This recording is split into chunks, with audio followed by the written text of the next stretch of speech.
when we speak about tech and elections in Europe, particularly, something that's very simple. I do not think in certain areas of Europe we are going to be able to explain that this video is deepfake. Okay. Citizens today and nowadays are unable to distinguish what's true and what's not. And it starts with education. It starts with the way media approaches those topics. It starts with the way citizens think, whether it's critical enough or not.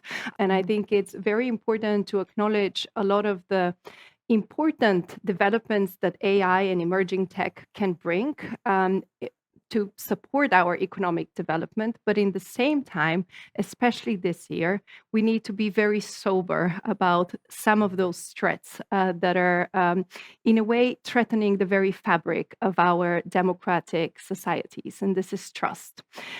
So the European Union has been preparing through voluntary measures, through concrete legislative proposals.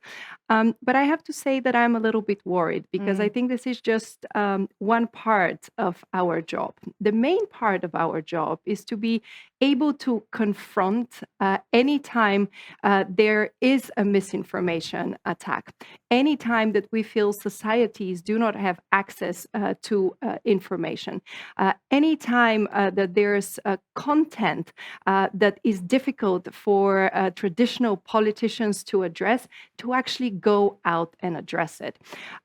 It's not easy to do it because very often in political parties and conversations, the conversations that happen are, well, we'll probably never be as good as those that are trying to deceive society. But you still have to give it a try, and you need to do it in a very prepared way.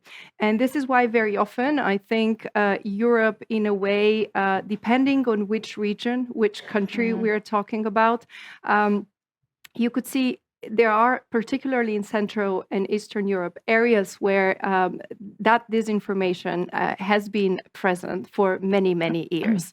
And if you only now start to address it, you're perhaps a little bit too late. The seed has grown into a flower now. That a society looks at it, and most of the time it actually believes in that information.